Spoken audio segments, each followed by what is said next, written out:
Sai Ram. Every year as we celebrate the Dasara festival, one out of those 10 days of celebration is set aside as Ayudha Puja. This is also the day of Durgashtami, and this is the day when we worship the different tools, implements, instruments and equipment that we make use of in daily life.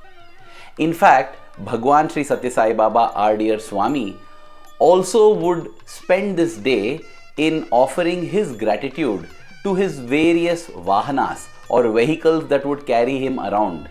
It would be a day of great joy as we would witness Swami walking to each of his cars and breaking coconuts in front of them. These cars would be decorated so wonderfully with flowers, and it would be a day of great joy and great photography. Now this day, the day of Ayudha Puja, teaches us a secret how we can excel in our careers, how we can excel in our workplace, and how we can excel generally in anything that we do by treating the tools, instruments, equipment and implements that we use as living beings, because everything has consciousness. It is said that God sleeps in the non-living things. He sleeps in the stone. Everything has consciousness. This consciousness that is vibrant and pulsating. And if we are able to recognize that and offer our gratitude to that consciousness, we will see a marked improvement in our performance, in our work and in our career growth as well.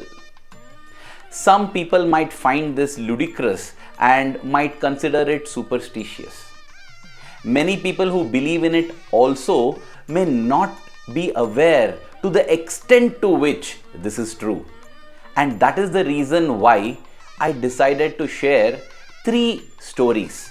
1, a personal experience, and 2 are incidents from the infinite and ever-growing Sai Bhagavatam. These 3 incidents are sure to open our eyes and make us realize this secret towards better work and better success.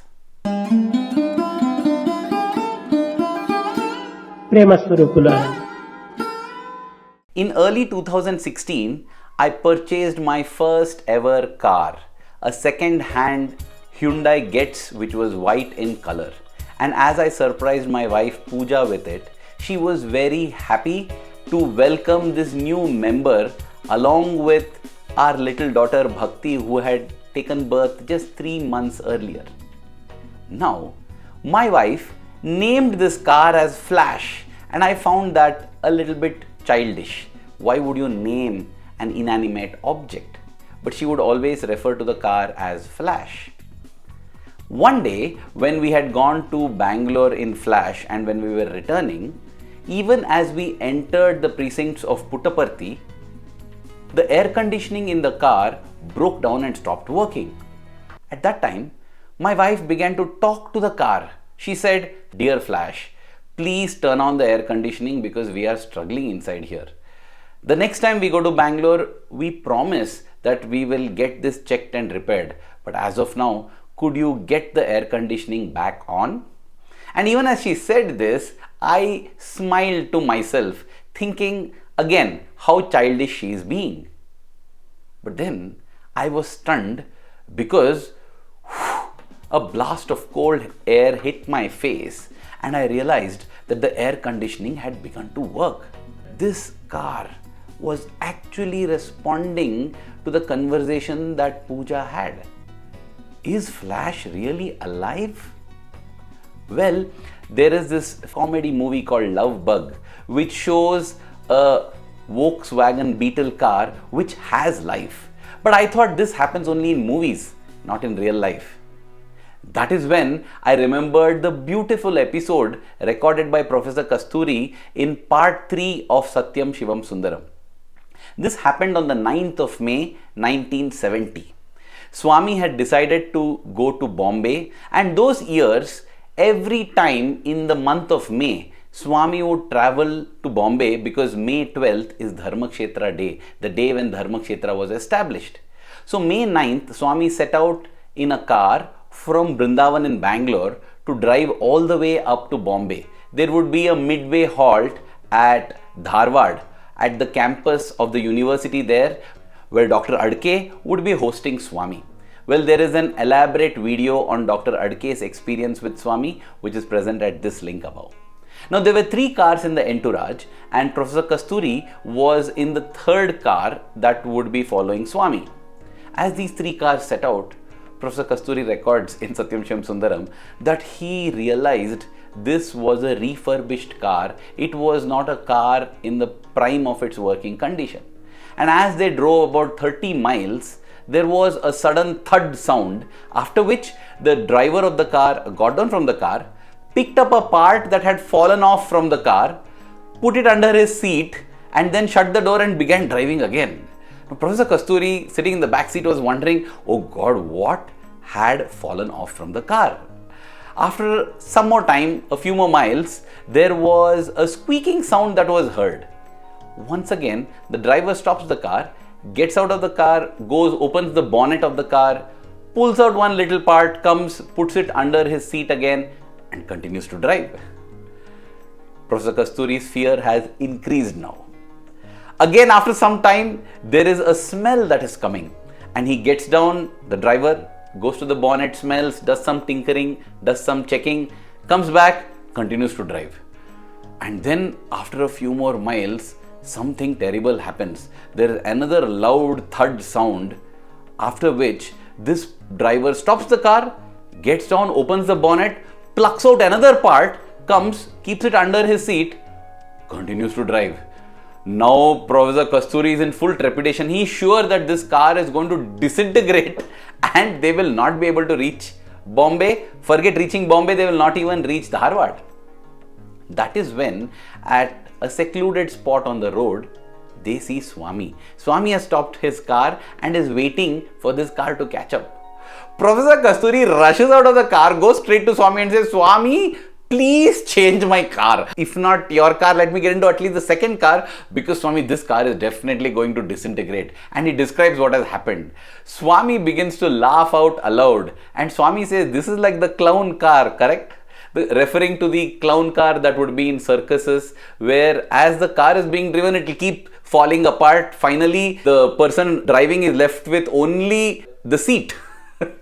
Swami then says, don't worry, Kasturi. In case you fall out also, I will ensure that somebody gets down, picks you up, puts you back in the car and drives on. Professor Kasturi tries pleading, but it's of no use. He has to go back and sit in the same car. And they drive, and it's 1 a.m. past midnight when they reach the Dharwad University campus. Swami is still awake there. Swami comes to Professor Kasturi and asks him, after you complained to me, how has the car behaved, Kasturi? And Professor Kasturi says, Swami, once you have said, oh, it has had impeccable behavior, there has been no problems after that. Swami smiled. And the next day, while setting out to Bombay, once again from Dharwad, Professor Kasturi is in the same car. And he says, the greatest wonder of wonders, this car did not give any other problems till they reached Dharmakshetra. Then, of course, this car was taken to a workshop where the mechanic looked at the car and he asked, are the passengers and travelers who were in this car still alive or are they dead? How did they reach Bombay in this car? The spring plates of the front wheels have totally disintegrated. There is no way this car would have come safely without meeting with severe accidents. And that is when all these devotees, including Professor Kasturi, who were in this car, realized the extent of Swami's grace. And when Swami was told about this, one person remarked, Swami, naturally, the driver of the car is your devotee. And then Professor Kasturi said, why only the driver? All of us are also Swami's devotees. Now Swami smiled and he said, that car is my big devotee and that's why I protected the car. And then Swami moved on. On one hand, this explanation from Swami could be considered as a joke and his way of puncturing the ego of people who considered themselves as devotees. But dear brothers and sisters, we know that not a single word that comes from the divine lips is ever a joke. It might appear like a joke, but it has serious indications and insights which we might not be aware at that point in time. One such experience has been recorded at this link above. Do have a look at it. You will enjoy laughing, at the same time get inspired by this insight. And so, while on one hand it could be considered as a joke, on the other hand, this is a clear indication of the consciousness that is present even in things that we consider as non-living and inanimate. The car has consciousness. The car is a devotee. It responds to Swami. It wants to fulfill its role in Swami's mission. During that same visit to Bombay, Professor Kasturi and several other devotees, that includes Dr. John S. Hislop, who has recorded this episode in his book, My Baba and I, all of them witnessed this. What had happened was, Swami wanted to select saris to be given away to people who were working in the construction of the Anantapur College, which had come up just a year or so ago. For that, 100 saris had been brought to Swami, and Swami goes through great detail in choosing and picking. He chose 96 of those saris and 4 were rejected, and they were kept aside to be returned to the shop. They were lying on a table which was in the middle of an empty space. Dr. John S. Hislop, Professor Kasturi and a few others noticed that there was a lot of water on the table, and they rushed because the saris seemed to be getting wet. But where did this water come from? There was no water. And how did this water come? There is water on the table. How did these saris get wet? And when they were puzzling about this, Swami comes there and he explains, oh, no. These saris are weeping. Saris weeping? How, Swami? Yes, they are weeping because I rejected them. No, Bangarus, come. He embraced those 4 saris and he said, I shall take you as well. And amazingly, miraculously, the water that was there in the saris began to quickly fade away. Evidently, the saris had stopped crying. This was such an amazing thing that Dr. Hislop witnessed, that he was waiting to ask Swami about this. And the next opportunity he got, he indeed asked Swami. He asked, Swami, is it possible for inanimate objects like saris to weep? How, Swami? And Swami shared an incident from his previous 2 avatars, his avatar as Krishna and his avatar as Rama. When the bridge was being built to Lanka, the Vanaras or the monkeys were going all around and plucking boulders and small hills, hillocks and mountains in order to transport them to the ocean so that the bridge can be built. And once the bridge was completed, the orders and message went around that the bridge building is complete. We don't need any more rocks, we don't need any more trees. And at that point in time, every Vanara dropped all the boulders, rocks, hills, hillocks, mountains that they had plucked wherever they were standing, and they were rushing. At that time, one mountain began to weep and weep and weep. The mountain wept because it felt it had been deprived of the opportunity to serve the Lord.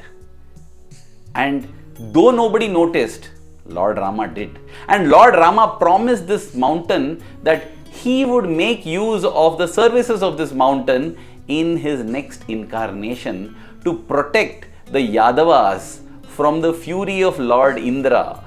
Yes, dear brothers and sisters, in his next avatar as Lord Krishna, this mountain, the Govardhanagiri, got the opportunity to become the instrument in the Lord's hands, in the beautiful Leela of the Lord, where Lord Krishna held it aloft on the little finger of his left hand. Yes, inanimate objects are animate indeed with divine consciousness. Be it a sari, be it a mountain, be it a car, every one of these objects responds to divinity. And that is why I feel on that day, Flash responded to the loving request of puja. To complete that story, a couple of weeks later, once again we had to go to Bangalore. But when we went, Flash was performing extremely well, was driving smoothly on the road, the air conditioning was working perfect, everything was fine, till we reached a toll gate which leads us into the city of Bangalore. Even as we crossed this toll, the air conditioning conked. It was Flash telling us that, listen, as per my promise, I have done it. Till you came back to Bangalore again, I have kept the air conditioning working. Now please get my checkup done. And yes, indeed, we traveled to the workshop, got the checkup done. There were a couple of issues with the air conditioning, which was set all right. And then Flash began to smile. Flash served us lovingly for almost 7 years after that particular day. Dear brothers and sisters, from this day on, let us not treat things as things dead, without life, things to be just discarded once we are done using them. No, no, no. It is in this view the concepts of recycling, reusing become even more important, because just because our friend or our relative becomes old or gets injured, we don't discard them, right? We get them treated and healed and build that relationship with them. That is the kind of relationship we should build with all the instruments, implements, equipment that we use, our laptops, our mobile phones, our cameras, our vehicles, our tools, our machines, everything. All of them, they have consciousness and they respond. When we tap into this, knowing this secret, trust me, dear brothers and sisters, we will see them working with greater vigor, greater passion, greater enthusiasm and greater understanding, and they will ensure that our work gets done better. Our career growth is also fantastic. Our day-to-day works also get done very wonderfully well, and karma becomes karma yoga very easily. Dear Swami, thank you for all these beautiful experiences and episodes that you have encapsulated for us, which makes it easy to understand all these esoteric concepts like everything has consciousness. With gratitude to you in our hearts, we pray that our love for you keeps growing stronger every passing moment. Thank you. Jai Sai Ram.